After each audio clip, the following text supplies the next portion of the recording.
Hi, everybody. I'm here with Ron Placone and Graham Elwood. Graham Elwood's from the LA Podfest. Graham, when is the LA Podfest? Los Angeles Podcast Festival, Jimmy, is October 6th through the 8th. You're going to be there. Political Vigilante is going to be there, and 30 to 40 other podcasts, giant shows. Bill Burr will be there. Bill Burr, My Favorite Murder is going to be there. The Dollop, Comedy Film Nerds, on and on. Go to lapodfest.com. LAPodfest.com. There's a link right there. I'll see you October 7th. We're going to do a live Jimmy Dore show there. So let's talk about this. You all heard about this. This is not a new story.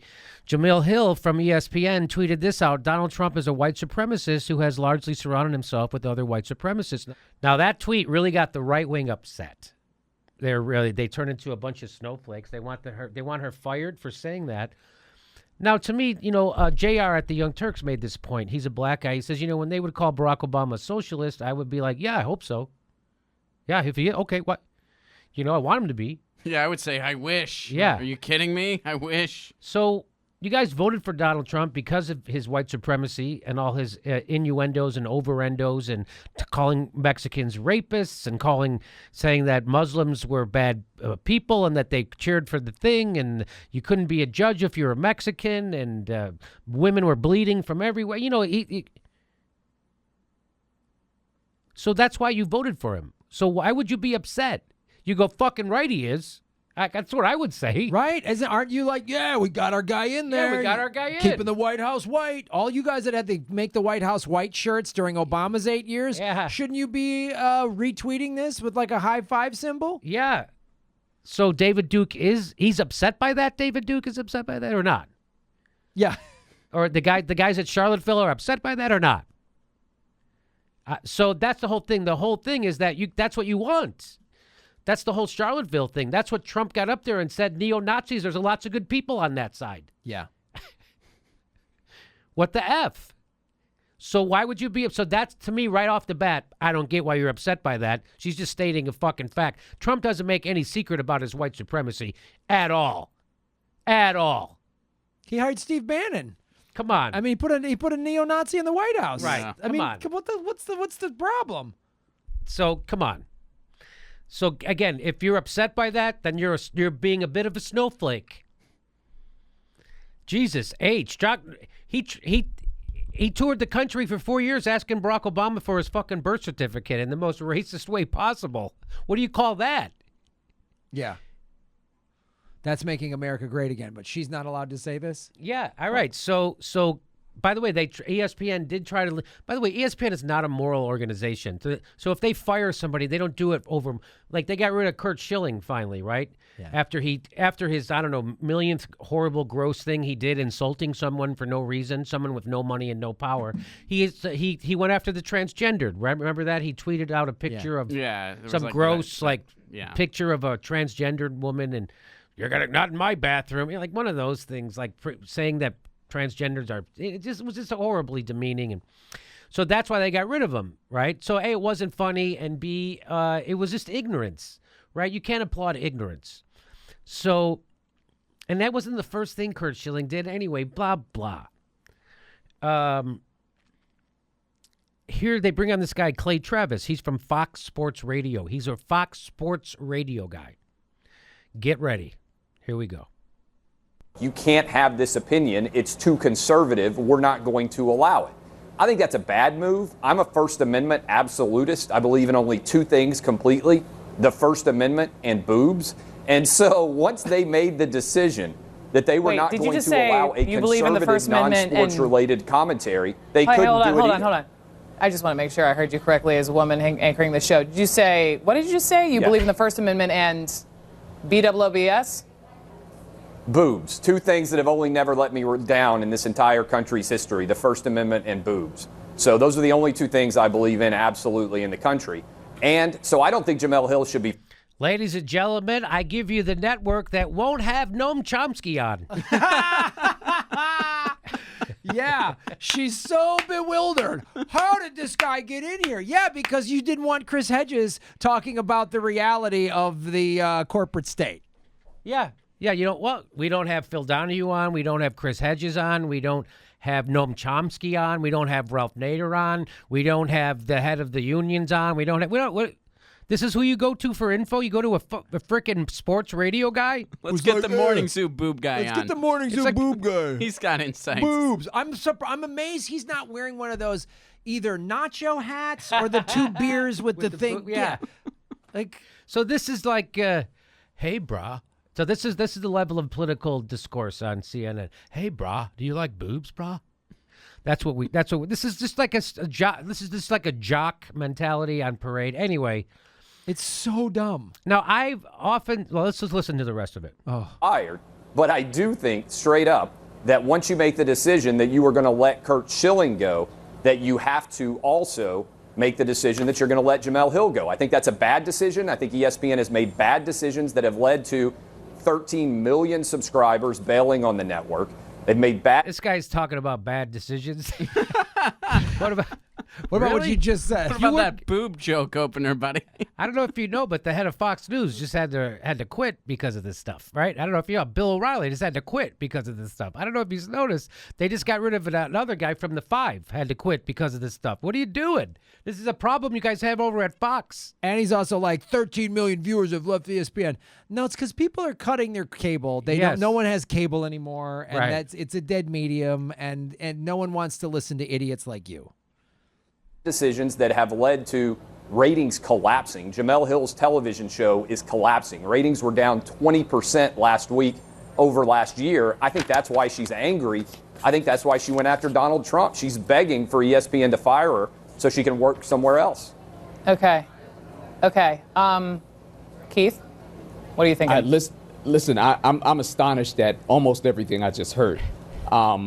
One of the things that, and Jemele's a personal friend, not just a colleague, but a personal friend.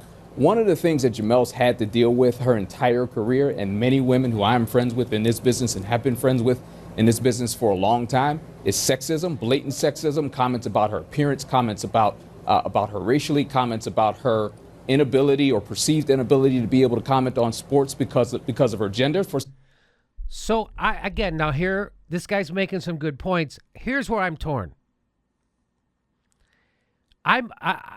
I try to be inappropriate and a jackass when I go on mainstream TV or when I go on. Often I'll be in a city, or I used to be in a city touring, promoting my shows, and sometimes you'd go into the morning AM news show, not AM radio, but the morning TV, like their version of the Today Show or whatever, and it's very easy to get those people off their ballots, right? It's very easy to say something a little bit inappropriate, and I loved it. You say something a little blue or a little inappropriate, or you make something you're not supposed to say, and it's fun to watch them get nervous.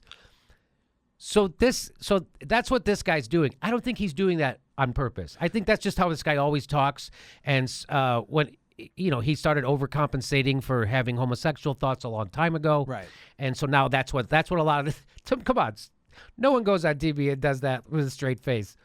Who isn't overcompensating for some thoughts that they're having? Am I wrong about this? Oh yeah, he's definitely one of those. He's one of those morning radio guys. You've done these shows a million times. You get there and they're all like, boobs, and they talk about some hot, female celebrity. Like, I don't know, I might do her. Oh really? You'd have the opportunity to do, like, it would be your choice. And they're always these guys, and you're always like, yeah, you were either picked on, or you're not man enough to admit you're gay, right? And so you have to be like, I like boobs and guns and football or whatever. Like, shut up. Yeah. Guys like this make me embarrassed to be male.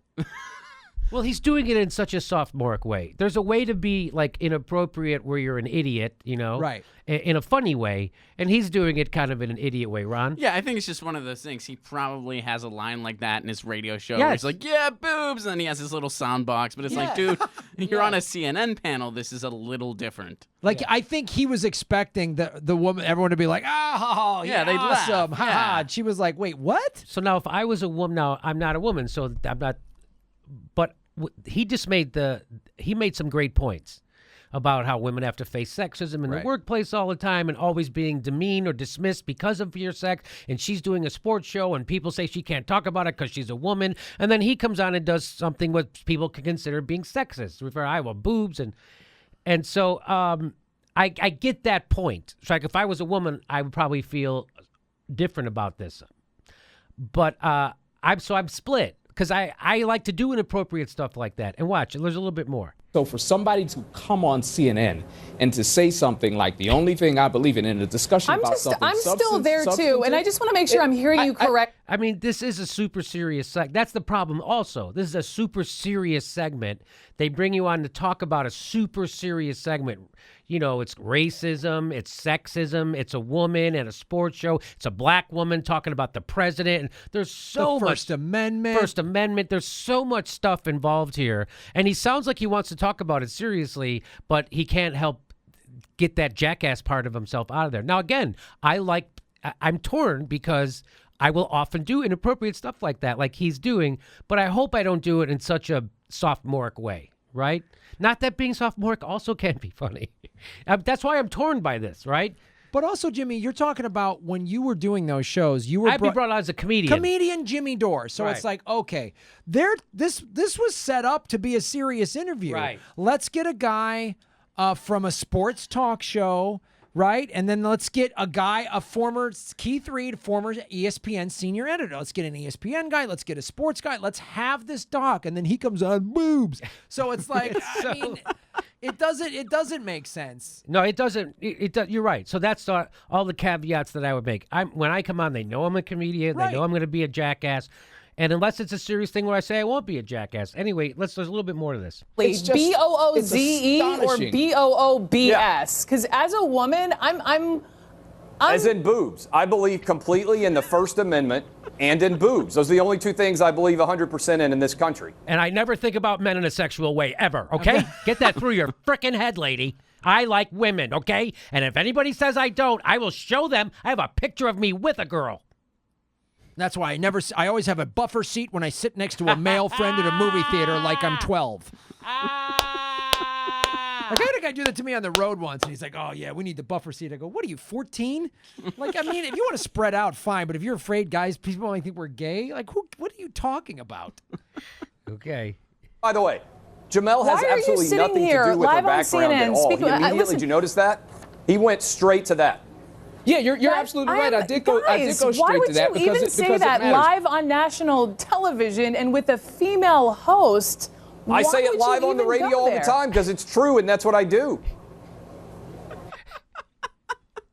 I say it's true, and that's what I do. So at least he's being honest. People I do love a the boob line. People love it. I do a sophomoric, lowbrow show. That's what I tell the truth. Morning Zoo fun time. They love the boob line. My listeners are morons. My listeners are absolute morons. So I want to do that. And one point that he's inadvertently making is talk to your producer who booked me on this show. Yeah. This is what I do. I'm a moron. Yeah. I'm a moron. It's like if she there's a guy, a birthday clown. She's like, whoa, you're coming on national TV with face paint and a horn making balloon animals. And you're honking? What's with the honking? Stop honking. Answer my question. This is serious news. He's like, Yeah, I would think that's a great point. Talk to your producer. Who booked this guy? who booked this guy? If that's what he says all the time on his show and you booked him, stop. Okay, here we go. By the way, remember, CNN won't book Noam Chomsky, just so you know. Won't book Noam Chomsky. Because I like boobs and the First Amendment, which is exactly what I said. Okay, so that's when I started laughing. So I don't know if I'm supposed to be laughing, but that part made me. So here, I'll back it up. With a female host. I say why it would live you on the even radio go all the there? time because it's true and that's what I do. Because I like boobs and the First Amendment, which is exactly what I said. Listen, Brooke. I think that speaks for itself. I love the First Amendment as well. I also love women, and as You one don't who love boobs too? I got to be honest. There's something so jackassy about him saying that to that guy. You don't love boobs too? I mean, there's something so jackassy that I know I'm wrong, but I laughed. It made me laugh. And I'm not saying it's funny.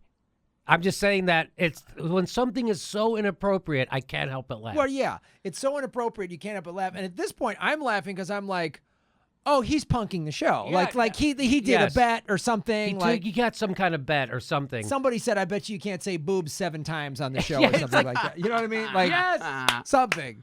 I remember it's in the greatest movie ever rolled, but Doug Benson and I we're doing like Good Morning Detroit, and I was going in the car ride, and he goes, "I'll give you $5 every time you do that on the show." It's in the movie, and this morning show host was like, "So you guys are in town for a show?" I'm like, "Yeah, we drove here." And it was like, "Ugh," and I was just being a jackass just to make Doug laugh. That was it. So that's why I'm like, his buddy's behind there going, "Yeah." He's saying it. He's saying boobs. With a tally board going, you said boob 7. To me, yeah. Yeah, somebody dared him not to include the boobs line. He's like, "Oh, I'll show you. Yeah, I'm doing my boobs exactly. line. That's my calling." What if they ask you what you believe in? Oh, I'm gonna tell them. I believe in boobs. Those are the only 2 things that have never let me down in this country. Ready? Here we go. There's more to this. As one who truly, I'm not going to talk about that on television because it's irrelevant to the topic. It shouldn't be brought up here. Why not? I am a supporter of women in their careers. I'm a supporter and a staunch supporter of women like Brooke, who I've shared the airwaves with before, and like Jamel, who is a personal friend of mine for a long time. And to have that even, I'm sorry. and to have her I'm anatomy brought up, to have anyone's anatomy brought up in this conversation. I'm done. This is done. completely This is derails it. conversation over. Yanking mics. Bye. See ya. That was entirely inappropriate, and it just took me. Forgive me that it took me a second. It's like live television happens, and you think you hear something, but you're not entirely sure, and then you realize it happened. That's it. So, yeah, I mean, I guess I'm torn by it, right? So the guy's obviously a jackass. To me, it seems like he's overcompensating for something. It seemed an inappropriate venue to do it, or story to do it. But the more inappropriate a place to do it usually means the funnier. So I'm really torn by this. I'm not saying that guy's funny. I'm saying that guy's a sophomore jackass.